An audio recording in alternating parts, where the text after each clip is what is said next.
Boa tarde, galerinha do sexto ano, tudo bem com vocês? Bora lá? Na aula passada, nós estudamos rochas e minerais e hoje nós vamos fazer a revisão de rochas e minerais.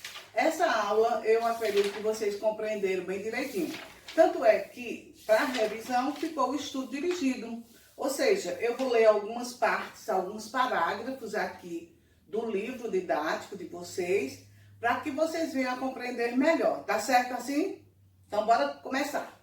Então, rochas e minerais. De que são feitas as rochas? As rochas, como a gente viu na aula passada, são feitas de minerais, ou seja, são constituídas de minerais, certo? E o que são minerais? São substâncias químicas sólidas que se encontram nas rochas, ok? São substâncias químicas inorgânicas, né? A maioria das rochas é formada por vários tipos de mineral. Então, a gente viu na aula passada que os minerais mais comuns nas rochas são o quartzo, a mica e o feldespato. Foi isso que a gente viu na aula passada. A gente também viu aqui, para identificar um mineral, os cientistas estudam algumas de suas propriedades. Então, eles estudam no mineral a cor, o brilho, a dureza. E por falar em dureza, a maioria das pedras, né, dos minerais, no caso, o diamante é uma pedra, né, que risca qualquer outra pedra, mas nenhuma pedra risca o diamante. Então, porque ela apresenta dureza. Dureza é uma resistência que essas pedras oferecem ao risco, tá certo? Então, o granito, por exemplo, é formado principalmente por esses três tipos de mineral: mica, feldespato e quartzo, certo? Então, eu estou falando aqui do granito porque o granito é uma rocha magmática, certo? O granito é um exemplo de rocha magmática. O quartzo, que é um mineral presente nas rochas, é usado na fabricação do vidro. Nesse processo, a areia, formada principalmente por quartzo, é misturada com outros minerais e aquecida em fornos de alta temperatura até derreter. Então, quando derrete, aí forma aquela massa e aquela massa vai ser modelada, né? A mica é um bom isolante de calor e temperatura. Então, a mica é utilizada naqueles ferros de passar roupa, ok? O feldespato, que é outro mineral presente nas rochas, é utilizado na produção da cerâmica, da porcelana, na indústria de vidro, na produção de esmalte, azulejos e até mesmo de papel, ok? Então, vamos entender agora a formação de cada uma dessas rochas, que são três tipos, né? Que a gente viu: rochas magmáticas, rochas metamórficas e rochas sedimentares. Então, vamos ver. As rochas magmáticas, o próprio nome já diz, origem do magma, ou seja, de origem vulcânica. São as rochas mais primitivas da superfície da Terra. Então, a Terra primitiva era muito diferente do que é hoje. Naquela época, grande número de vulcões derramava lavas e expelia vapor de água e gases. A superfície do planeta esfriou aos poucos e o vapor de água se transformou em água líquida que começou a se acumular, formando os rios, lagos e mares. A lava também esfriou e se tornou sólida, dando origem à crosta da Terra. Então, crosta terrestre. As rochas magmáticas, também chamadas de ígneas, podem se formar quando a lava esfria e fica sólida, né? Assim como, porém, se originar dentro da crosta a partir do magma. Então, as rochas magmáticas, elas podem esfriar ainda dentro do vulcão, como fora do vulcão. Exemplo de rochas magmáticas que se esfriou ainda dentro do vulcão, nós temos o granito. E fora do vulcão, nós temos o basalto, ok?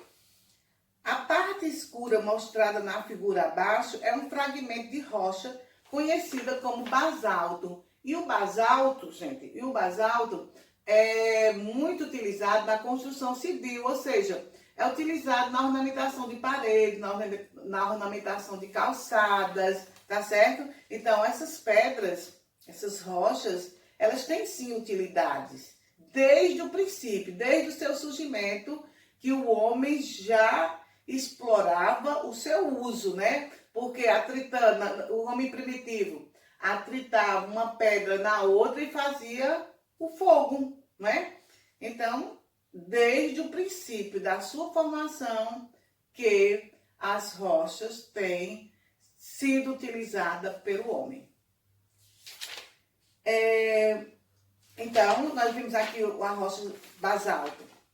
Outra rocha de origem magmática é o granito, que a gente já tinha falado anteriormente, né? O granito é muito utilizado na pavimentação de ruas, ou seja, no calçamento, é utilizado nas bancadas de pias, né? É muito utilizado na construção civil, certo? Ao contrário do basalto, o granito se formou ainda no interior da Terra, ou seja, do vulcão, como resultado do lento processo de esfriamento e solidificação do próprio magma. As rochas magmáticas formam a maior parte da crosta terrestre. Então, na crosta terrestre, tem mais rochas magmáticas do que outro tipo de rocha, certo? Mas talvez você não perceba isso, porque elas estão geralmente abaixo do solo ou de camadas de outro tipo de rocha.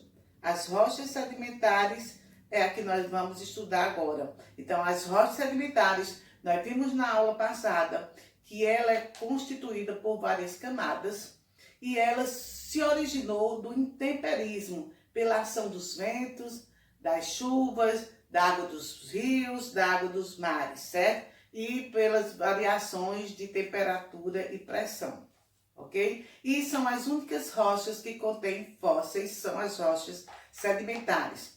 Então, bora lá. As rochas sedimentares são formadas por grãos de outras rochas que se depositaram em camadas e se unem. Chuva, vento, água dos rios, ondas do mar, variações de temperatura, seres vivos, né? Todos esses fatores desgastam aos poucos as rochas, quebrando-as em pequenos grãos.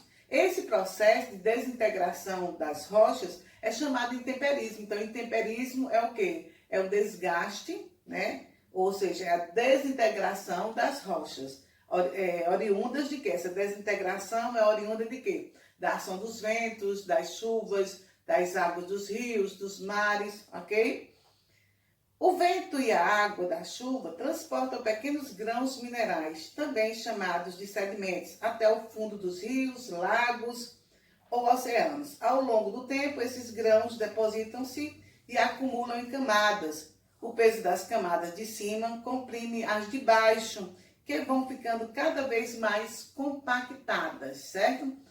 Além disso, a água vai transformando os minerais.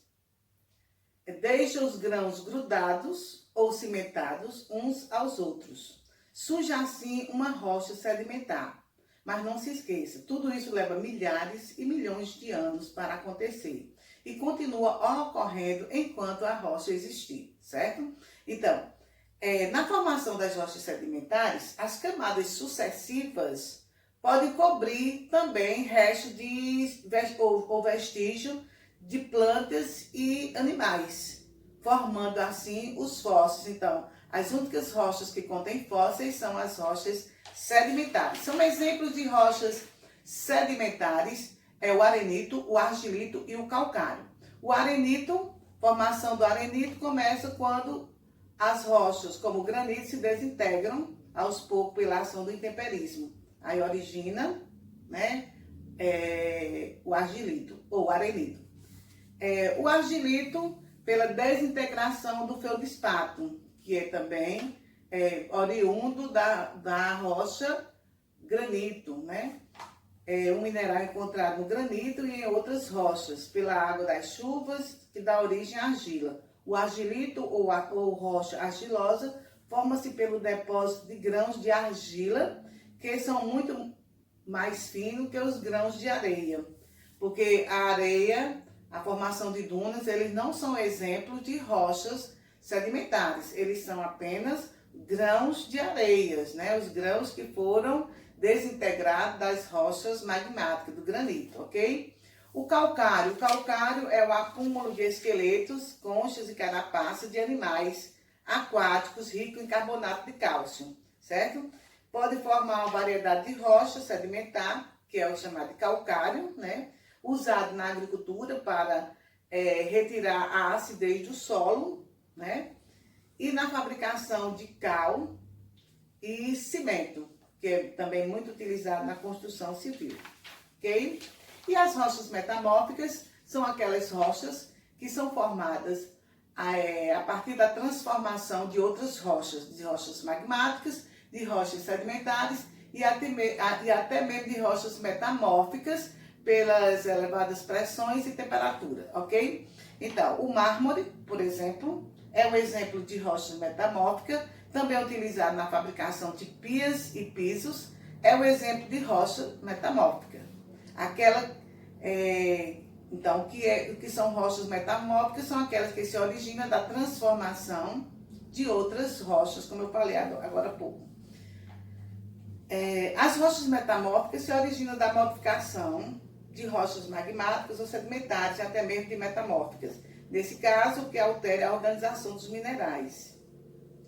A transformação é provocada por intensas pressões ou elevadas temperaturas, como eu falei também, né? São exemplos de rochas metamórficas, o gneiss, a ardósia, o mármore, né? São esses exemplos. E eu acredito que vocês tenham entendido direitinho o conteúdo, porque na próxima aula iremos passar para um outro conteúdo, um novo conteúdo. E eu gostaria assim, que quem não terminou a página 29, conclua a página 29 para a gente ir lá no Zoom, dar uma conferida, conferir as questões, para ver se realmente vocês aprenderam direitinho o conteúdo, certo? E querendo também, vocês poderão fazer a página 30 e 31, que na 30 não tem nada, tem uma receita, né, de casca de ovo, mas na aula do Zoom nós iremos realmente corrigir as questões da página 28 e 29. Tchau, tchau!